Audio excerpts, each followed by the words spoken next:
Welcome to Real Estate Coaching Radio, starring award-winning real estate coaches and #1 international best-selling authors, Tim and Julie Harris. Real Estate Coaching Radio is the nation's #1 daily radio show for realtors who demand authentic, real-time coaching. Get ready for fluff-free, unfiltered, full-strength honesty about what's truly working to get you into action, helping others, and making money now in today's real estate market. Now to our hosts, Tim and Julie Harris. Welcome back to all of you. As you guys, some of you know, we were doing a little spring vacationing in Disneyland. The happiest place on earth, if you're, say, younger than about 9. Other than that, for any adults, it's an interesting experience. Let's just leave it at that. Thankfully, Zoe just loved the place more than she's happier than I've ever seen her be before, aside this past Christmas when she thinks she saw Santa. Still not sure. But yeah, there you go. So, Joey, any thoughts on Disneyland now that we're back? Are you still in recovery mode? Honestly, I thought when the plane landed the second time, the first time, because, both of you and I were a little, let's just say, cautiously optimistic that she wouldn't be a savage on the plane. That the first time I thought, okay, maybe it was the luck of the Dramamine. The second time, I thought, okay, the fact that she, not only was she really good, but we got compliments on her behavior, that she was quiet and nice and everything. Because, when you sit on a plane and you see a small child / toddler era kid, aren't you thinking this flight is going to suck? I know I always think that when we're like that. And it was funny that next to us was that newborn that also had, did a great job. But anyway, when we landed the second time and she was so good, I thought, you know what, that's proof that prayer works. Because I'd been praying so hard that she would not be a savage the whole time. I'm like, you know what? That's good stuff. So anyway, that's my thought. What was really funny is that Julie does not like the taking off from the landing. She gets visually nervous. And Zoe was like, whatever, dude. Let's just get this thing. I got some TV to watch. Can we just get this over with? She just didn't even care. She's only 4. Anyway, glad we're back. So, Julie, we have exceeded our goal of having 300 5-star reviews for our book. And I think there's probably, yes, can you please acknowledge and listen, guys, for all of you who help us accomplish that goal by our last Friday deadline, I really sincerely appreciate it.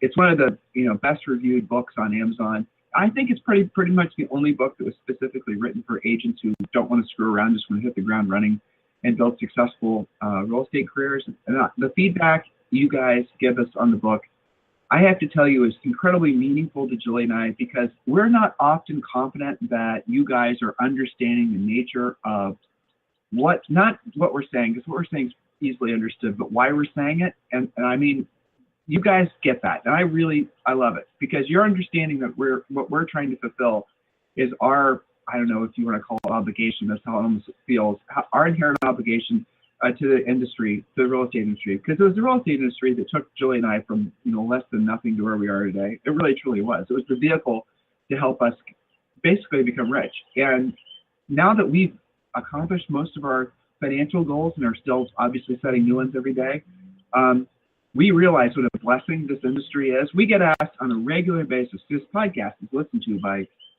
118,000 yesterday, 125,000 today.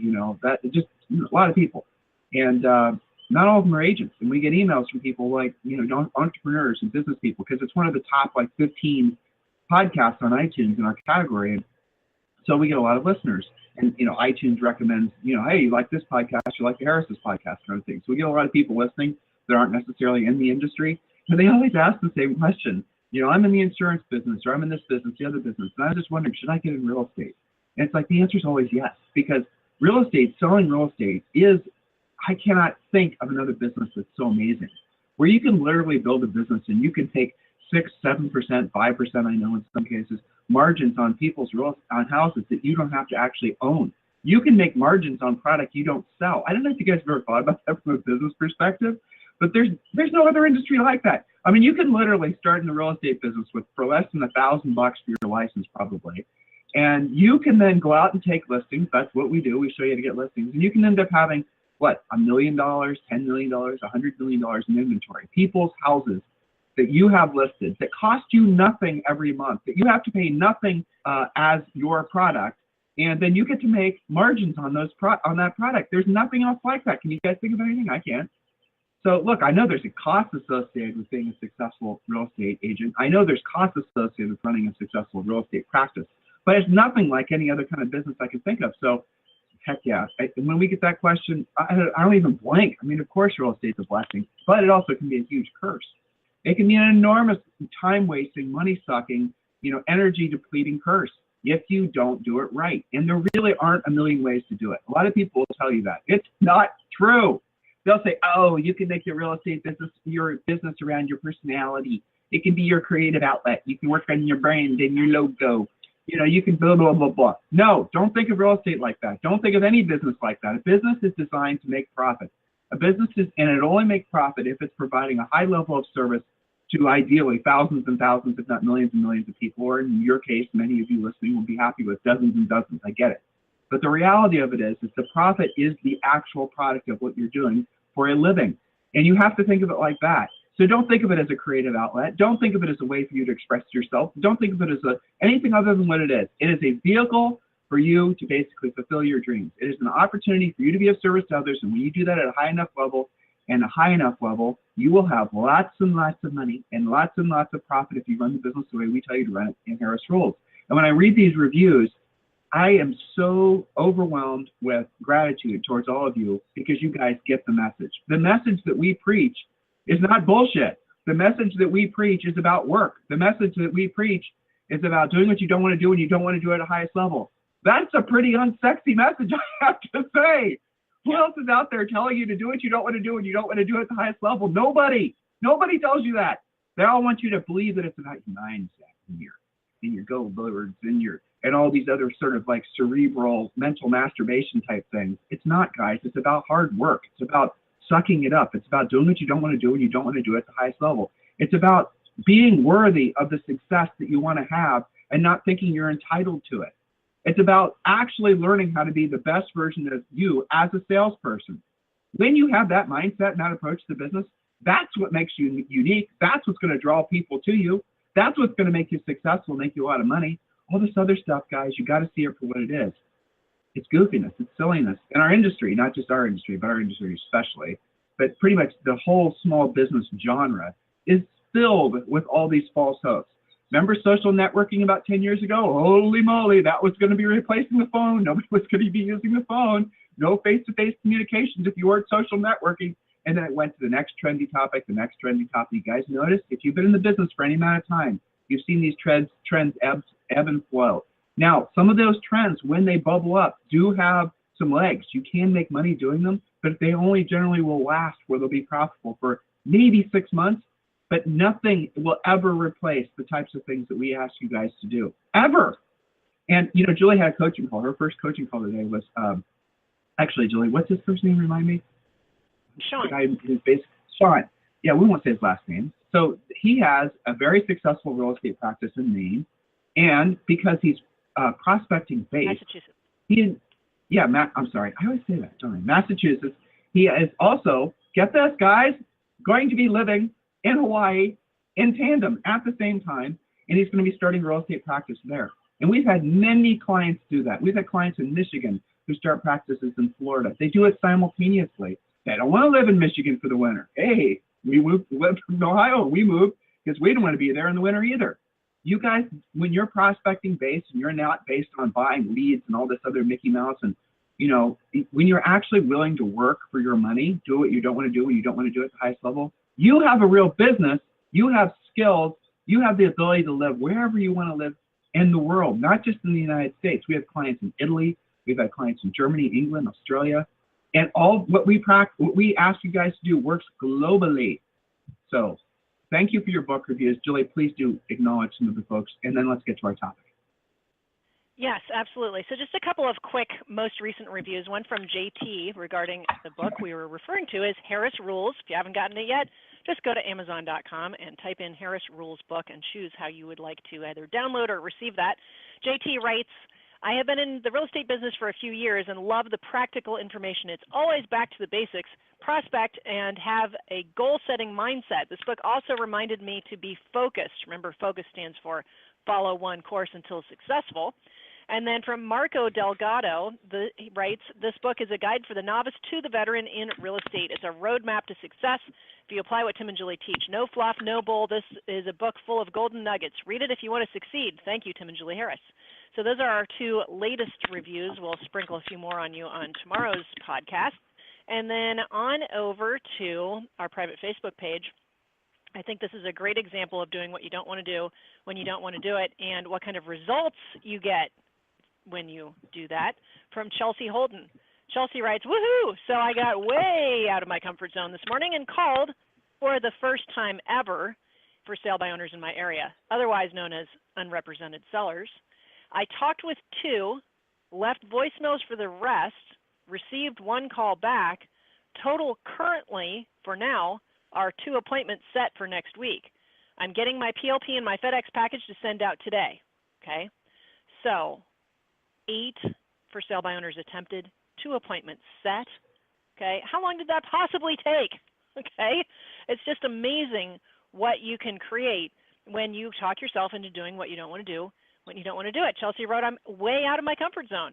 This was the first time ever calling, and that many appointments were set. So nice job there. Lots of additional victory dances and success stories on our private Facebook page just for our Premier, Elite, and VIP members. So ready to get back to wrapping up our discussion. I think we probably will get through most of our points here about 20 simple but effective prospecting rules. I thought I'd use that for sale by owner story as our segue. Back to you, Tim. I'm over on the Facebook page right now. I'm looking at our public one, the Facebook.com/Tim and Julie Harris. I'm scanning through the pictures we posted. I'm looking at a picture of Zoe meeting the, what was that thing, the big orange thing with the yellow facial hair? The Lorax, yeah. Lorax. But, yeah, man, she was happy to see that the Lorax thing. I think that's what, I don't know, those Loraxes didn't that exist. That was the highlight for her. Yeah, meeting. No. Really good. All right. Okay, so those of you with kids, those of you without kids, believe me, I understand. Those of you with kids, you understand. All right, warning, 20 mindset destroying success ending words and phrases, part 4. Is that what you're doing? Nope, I already corrected that. We are, and it's in your email, 20 simple but effective prospecting rules, which I will resend to you right now. No, I got it. So go ahead, pick up the next point. Good. Okay. So we were about halfway through when we last left off, so I'll just kind of bridge through there. Point number 10, and this is such a common question. I think people use it as an excuse because it's fairly easy to figure out. How do I get phone numbers? Well, for sale by owners and for rent by owners are easy. You have no excuse because, they advertise their phone numbers. But the rest, like expireds, withdrawns, temporarily off the market, that kind of thing, you have some choices, and they all have similar pricing. They're not that expensive. The redx.com, leadsenders.com, mojosells.com, landvoice.com, and vulcan7.com. And I think there's probably a handful of others, but really there's no excuse but to get phone numbers. Now, we had a little discussion about the fact that the next thing that happens once they sign up for this is they start complaining that they don't get 100% of phone numbers. Who cares? Call the ones you do have phone numbers for and door knock the rest, which leads me to point number 11. Door knock the ones Julie, without phone numbers. Hold on a second. I'm scanning your notes. Guys, I want to add something to Julie's list. How do you get phone numbers? Sure. So you go to Zillow. Oh, you won't hear me saying that very often, but go to Zillow. And then I want you guys to pick through the pull-down menus, and I want you to go to the Make Me Moves. And the Make Me Moves are essentially pre-FSBO leads. That's the best way to think about them. We have coaching clients who right now basically will be swearing at me because I'm telling you all this. But go to Make Me Move on Zillow, and then I want you to go through and look for all the folks in your greater area that have listed themselves as Make Me Move. Not all parts of the country are you going to find a lot of listings, but if you're in one of the major cities, you will be stunned by the number of people that have said, hey, look, if someone will come and offer me X price for my house, I'd be more than happy to sell it. Those are listing leads.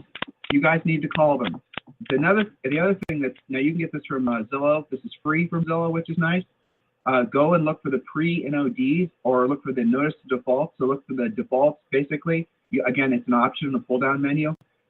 Not always will there be phone numbers. The making moves will always be phone numbers. Not always will there be phone numbers, but you can then at least start on another path to securing more listings. Guys, there are literally dozens and dozens of ways that you can go out and get listing leads. People who right now have their hands in the air, one form or another, saying, I must sell my house.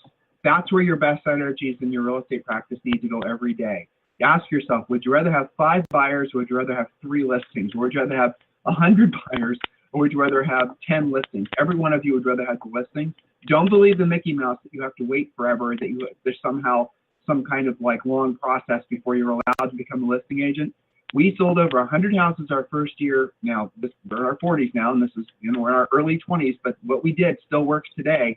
So you guys need to be focusing all your best energies, not on buying leads, not on forming teams, not on doing, well, guys, listing agent, that's where it's at. If you want to learn the fast track to become a powerful listing agent, we made it easy for you. Go to freecoachingcallsforagents.com, freecoachingcallsforagents.com, and you will be given a free coaching call with one of our new member coaches who will help you with your lead generation wheel. And also, we're going to give you 5 books, or maybe it's 6 books, and one of which is the Real Estate Treasure Map, which is your fill-in-the-blank business plan. So go to freecoachingcallsforagents.com. I haven't checked today, but generally speaking, we're able to fulfill coaching calls within 48 hours. So just go there, schedule your coaching call, and guys, open your minds. And I realize if you've only been in this business for 10 years or less, you've grown up in the land of buying buyer leads and teams and all this stuff. But realize that the best, most successful, profitable, frankly, rich agents in the country, the ones with the most net profit, are the ones that are focused primarily on becoming listing agents. This is a rule. It's not an opinion. It's a fact. So why not just do what the most successful people in the industry are doing and focus all your best energies on becoming a listing agent? That's how you do it. Point number 11, Julie. Yes. Point number 11, door knock the ones without phone numbers. There is no do not knock list, and most of your colleagues will be too lazy to do it. Advantage on your side. Point number 12, have a dedicated prospecting area that includes a standing desk. Those are easy to find on Amazon and other places. A headset, wireless phone. So exactly, so you can walk around, wireless phone. Scripts on your wall so that you don't have the excuse that you couldn't find your script. Goals from your treasure map, pictures of things that motivate you, and a mirror so you can look like the person that I would want to list my house with. Some of you guys, you sound like what you look like when you're talking yourself into doing this, and maybe that's not the best thing. Maybe you got to work on that. Okay, when you smile, you sound more enthusiastic, so you want to have a mirror in your office. And a dedicated prospecting space. Maybe you call it your dollar productive space, your profitability zone, however you've got to label it so you're clear on what you're there to do. Okay, related to that, point number 13, have a prospecting ritual. Prospect every day at the same time as if it is a critical appointment. It is. It's an appointment with your future income. It's interesting, Tim, that when agents get off their schedule, what's the first thing that goes? The prospecting, right? Oh, of course. It's like anything qualifies to wreck that particular appointment. And yet, you'll make sure that you update your Facebook page, right? That never gets thrown under the bus. So have a prospecting ritual. And a lot of people will ask when the best time is to prospect. And we talked about this on previous podcasts a lot. Any time that you make yourself do it, of course, but you want to add a weekday evening and a Saturday morning, and then have a regular time that you do it during the day. Now, point number 14, which will help you with this. You've heard us say this before. It's in the Harris Rules book. It's in the Treasure Map.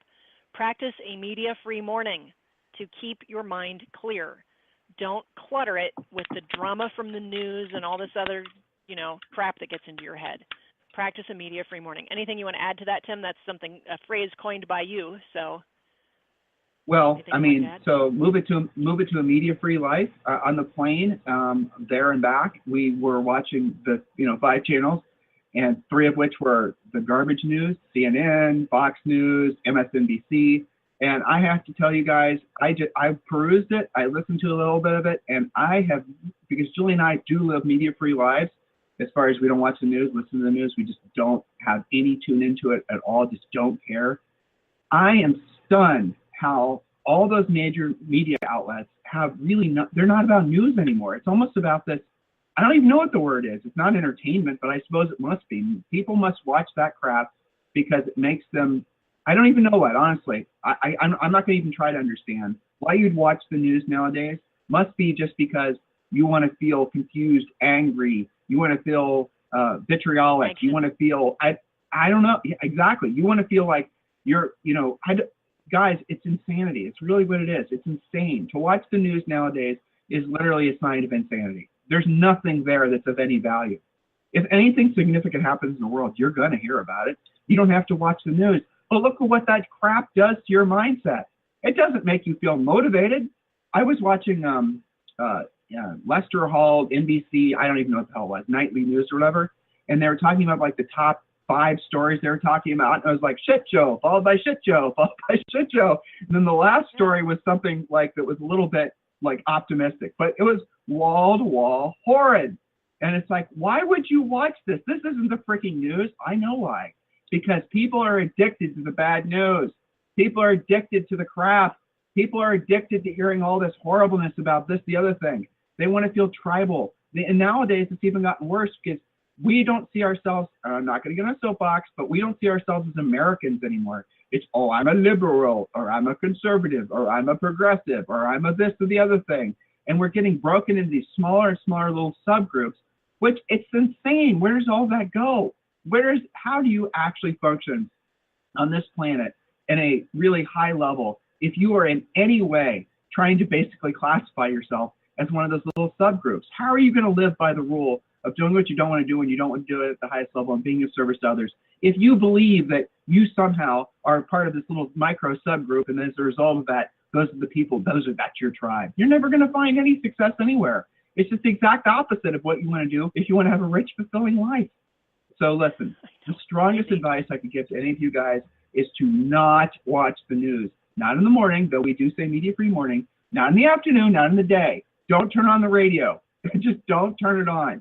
Look, XM has got some decent shows. Julie and I love Dr. Laura. I mean, you guys can listen to stuff like that. Listen to music, but do yourself a favor and don't allow yourself to become part of the propaganda war. And you do not have to be part of a group. Be a Republicrat. Okay, be both. Don't be one. Doesn't mean you have to give up your conservative or your liberal values. Doesn't mean you have to compromise yourself. But stop talking about it. Stop being part of it. It's not going to help put you in a position to help people mindset-wise, and you sure as heck won't make as much money if you're trying to be one or the other. It doesn't work that way, Julie. Well, it doesn't mean you have to listen to nothing either, okay? Because I appreciate, getting some new information. One of the things that I really enjoy is listening to podcasts and reading books about housing-related things like architecture and art and things that, might slip out of your mouth during a listing presentation. There's a lot of fascinating things about, how Monticello was built and Italian architecture and all, it's really fascinating stuff that's a lot more interesting than, what's happening on let's say you live in Southern California. What do you think the 405 freeway is going to be like this morning? I think you're probably pretty clear. It's fairly consistently awful. So remove all of the drama and crap and replace it with something that's much more interesting. And, you never know where that's going to benefit you as you expand your center of influence and all of that good stuff. So one more point, and then I've got to get to Premier. Point number 15, have accountability partners who are doing more production than you. If you're having to drag people along and you're the only one being accountable, you need some new upgraded partners. So a lot of people connect on the private Facebook page, our Premier Coaching members. At least you have consistent coaching and you're getting the same message and you're of the same mindset. And I guess I'll do one more. Point number 16, track your results. Your goal should be a 10-to-1 ratio of calls made to appointments set. If you're not able to do that, you're either calling a lazy category like just listed and just sold, your public service announcement, to a category that gives you no conflict and doesn't require a lot of skill. You may be calling the wrong set of quasi-prospects. If you have a choice between calling 100 just listed so you can say you made 100 contacts versus 10. Look at Chelsea's story from Facebook, right? There were 10 to contact. She spoke with 2 or 3. She's door knocking the rest of them. 2 appointments set. There's no way she has the same amount of time as somebody who's just cranking away to make the contact. So track your results, and you should be going for a 10-to-1 ratio. I know some of our coaching clients have more of a 5-to-1 ratio. Anything you want to add to that, Tim? And I've got to bolt over to Premier. No, that's about it. So listen, guys, we'll finish up these points tomorrow. Again, sincerely, thank you for helping us get more than 300 5-star reviews from the book. Really sincerely appreciate it. It's always, and we don't say this lightly, it is truly a great honor to be so many of your coaches or future coaches. Some of you guys are listening and still haven't enrolled in one of our programs. And look, we get it. Some of you guys want to make sure we're a good fit for you. And I get that fact that some of you might not like our jib jab, and that's fine. We're not going to change it to try to basically appeal to you just to make a coaching sale. We're never going to compromise basically our message. Those of you who get us, which is obviously a lot of you, those of you who get the message, those of you who are seeing the benefits of essentially clear-minded thinking, you know what? We're on the right path together, and we're going to stay there. So if we can ever do anything for you, Tim at timandjulieharris.com or Julie at timandjulieharris.com, let us know what we can do to be a service to you. Let us know if you have any suggestions for show topics. Let us know if you have any suggestions for guests. I mean, that's always great. If you think you might be a good guest, that's fine. We don't have a lot of guests, but we get a lot of folks asking to be guests. And the reason that, frankly, we don't want a lot of guests on the podcast is because most of them are not in alignment with the message that we're delivering. A lot of folks that email asking us to put them on the show are trying to basically thinly disguised, trying to sell some sort of investment product or flipping product or things like that. You guys notice we don't have a lot of that, like none of that on our podcast. It's because that's not our space. And the whole flipping thing, frankly, we're not big advocates of. We think if you guys have a piece of real estate that's worth flipping, it's even worth holding about 1,000 times more than flipping. The amount of a flip is nothing more than a real estate transaction where you get maybe 15% if you're lucky, or 10% in all likelihood, whereas your time would have been much better spent had you basically just focused on taking more listings. Now, if you find a house that's got equity in it, you can build some equity in it by improving it, and you can rent it out. That's how you get rich, guys. If you flip a property, you're just creating transactional revenue. If you hold a property, you're creating long-term wealth. That's the reason we don't have a lot of that type of stuff on our show. So if you're listening right now and you have some sort of flip product and you're wanting us to interview you, don't bother emailing. For the rest of you who have suggested guests, anybody who you think would be in alignment with what you guys and us, the mission that all of us are on, feel free to forward. Tim at timandjulieharris.com or Julie at timandjulieharris.com. In the meantime, guys, you have a fantastic day. We'll talk to you on the show tomorrow. This program has been a presentation by Tim and Julie Harris